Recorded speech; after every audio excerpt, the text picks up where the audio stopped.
Now, in this third section, I want to talk about the connection between Baal and Asherah and the battles that we're fighting today. Because you see, if Elijah is going to come back before the dreadful day of the Lord, I think he's going to deal with exactly the same problems that they dealt with 2,800 years ago. I've written a book called The Revenge of Ephesus, where I point out that the battles of the first century are in fact the battles of the 21st century. And here we find out that the battles of 2,800 years ago are also the battles of the end of the age. And so I'd like to consider this now, the same battles that we're fighting. Well, Elijah required Israel to choose. He said, if Baal's God, if Asherah is God, then serve them. But if Jehovah, if Yahweh is God, then serve him. That's always the challenge. But it's interesting that the two particular gods that were dealt with are very well represented in the world today. Not necessarily by the same names, although sometimes the names aren't very far removed. But in actual fact, it's the same kind of things. Well, you see, Baal was a god that Israel dealt with a great deal. He's portrayed as a man, and yet with the head of horns and horns of a bull. And so he's kind of this bull man, this bully man, if you will. He's seated on a throne, typically, he's represented in that way, and he is known as Lord. He holds a lightning bolt in his upraised arm.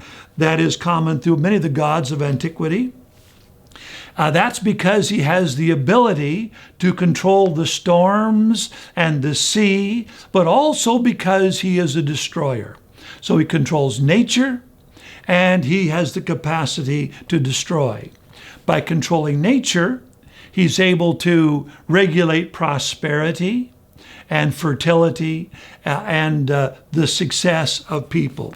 So to worship Baal in ancient times, they offered sacrifices, often of animals, but sometimes they would offer their own children. The firstborn would be offered. And you know, when the Bible talks about passing through the fires of Molech, an image of Baal would be heated up. A fire would essentially be built inside of this. And they would literally place the arms of their babies, of their children, into this superheated metal. And the children would be fried and burned to death. And this was the offering that Baal required. Baal required the death of babies in order to satisfy his lust for destruction. It's clearly demonic, as any time we destroy children, it's demonic. But people wanted to succeed. And so they weren't going to let a child, their own child even, stand in the way of their success. If that child was going to interfere with them succeeding in business and prospering, then that child would be offered to Baal. Now that should sound familiar to modern ears. Well, Asherah was actually quite similar. She was the fertility goddess, the mother goddess, the goddess of the earth. And over the centuries, it's one of the oldest religions that has had many iterations right up to the present day. I saw in a car just a couple of days ago in Kirkland, Goddess Bless. And I saw that bumper sticker, which really harks back to Asherah. It's all back. The Romans called her Diana. The Greeks called her Artemis. The Phrygians called her Cabela. In Cappadocia, she was known as Ma. The Syrians knew her as Atagartis. Melita. The Assyrians called her Ishtar. The Phoenicians called her as Astarte.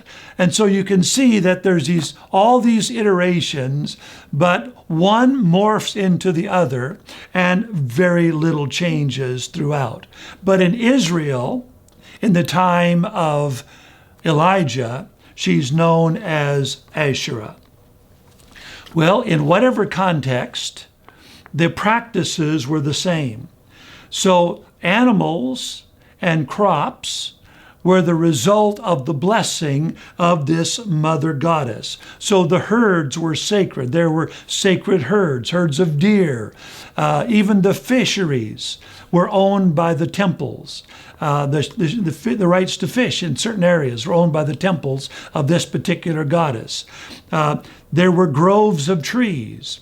And in some of the later iterations, the green man protected the groves where these goddesses were worshipped. And that's where we get the term green, as it's related to environmentalism. It goes all the way back actually to the Temple of Artemis, where the green man was the guardian of the woods around her temple. And then ritual sex came to be associated with both Baal and Asherah. And you think, well, how does sex get into that? Well, the devil gets into perversion of that nature pretty much all the time.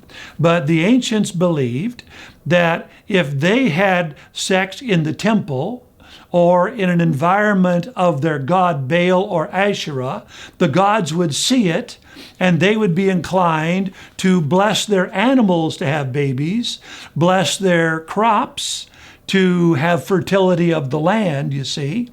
And so the sexual act became a symbol of fertility. And so if humans had that in the presence of their gods, the gods would say, oh, they want me to bless their fertility. And so they would bless the people in that way. You can see that what the people wanted was prosperity. They wanted financial success. And these gods, Baal and Asherah, were essentially the providers of success and fertility, which meant their plants were to prosper, their animals were to prosper, and even, by the way, to have children came from the blessing of these gods. This was in a time, just to go a subset here, when money had not yet been invented. They traded in metals, but mostly they traded in animals and in crops, in slaves, but also in children. And so not money. That wasn't going to happen for another 2 centuries after the time of Elijah. But the point being that all of this was about prosperity and ultimately about sex and relationships. So you could distill the religion of Baal and Asherah down to family relationship and to prosperity in its simplest forms. Sex and money was really what it was all about. So Elijah's challenge was, are you going to serve God and do it his way? Or are you going to serve Baal and Asherah and pursue their vision of sex and money? Well, as it turns out, those battles in Israel 2,800 years ago are very similar to the battles of America in the 21st century. It's still about how are we going to prosper, how are we going to make a living, and what are going to be the nature of the relationships that we have. Well, Elijah on Mount Carmel was facing that issue. He called the people to turn to God's way, and they did, and Israel was saved. In that same context, he challenged political leadership because they were contributing to the wrong way of doing things. Because the political leadership, Ahab and Jezebel, had adopted these sexual practices, had adopted these financial ideas, these economic ideas, and they were looking to these gods instead of Jehovah God, the true God, as the means of blessing. Well, in the modern context, Asherah has been reincarnated as the environmental movement. The environmental movement says that the earth is what provides for us, not God in heaven, but Mother Earth. She is the one who provides for us. And so we should not harm Mother Earth. And so we should not pollute. And so, for example, every breath that I take, I emit CO2, which pollutes the earth. And so every breath of a human being pollutes the mother goddess, if you will. And that's why you find in the environmental movement a very anti-human mentality. They think there's too many people. We got to get rid of people. And some of the more radical ones even suggest self-suicide, which I guess is the only kind, but they suggest suicide in order to improve the quality of Earth. And for sure, we ought not to have any more of these little pollution makers. We shouldn't have any more children. We should limit children or have none at all, because all the people do is just pollute the Earth. The evolutionary and environmental scientists are the new priests of this religion, of the Asherah religion. And the Supreme Court becomes the warriors, if you will, to guarantee that only the religion of Asherah is taught in the temples, and not the religion of God, that he's the one that created us, that he's the one that gives us the food to eat and the daily bread. And so the courts would become the warriors to say, no, you must teach that it's the earth that provides for you, rather than it's that Father God provides for you out of the earth which he has created.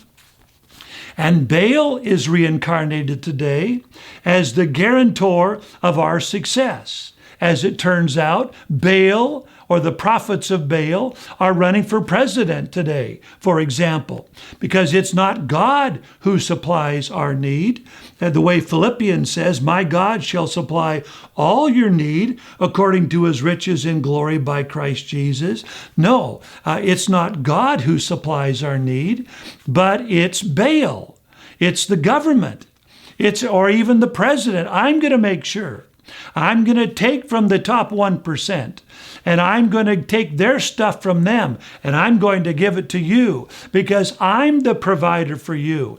I'm the one that provides for good paying jobs. I'm the one that allows you to succeed and prosper. My policies, because I'm a good negotiator. I'm going to make America great again, and so that America will succeed and you will have jobs. I mean, this is the voice of the prophets of Baal, who are teaching us that God is not the one who brings blessing upon a nation. It isn't God bless America, but it's I'm going to bless America with my economic policies. I'm going to make the Chinese give us better deals, and that's how you're going to have more money in your pocket. These are the prophets of Baal that are speaking. So Baal and Asherah, they want sex without commitment or consequences. So abortion on demand is what sex would require. And it should be paid for by Jezebel, because all of these priests from Baal and Asherah ate at Jezebel's table. That is, they depended upon the king and queen for their sustenance. And so that, I think, is where we are today. That if we didn't have the king and queen supporting the environmentalists, supporting the people who say that we have to go the new way of family, it would soon wither and die, because in the natural order, they wouldn't survive. Elijah faced it in his day, and he defeated them. We face it in our day. This time, it's going to ultimately be resolved when Jesus comes back to the Valley of Armageddon. Those same prophets and priests of Baal and Asherah will be defeated, and all of those who follow them on the plains of the Valley of Armageddon, in front of Megiddo, in sight of Mount Carmel, where Elijah fought that great battle long ago.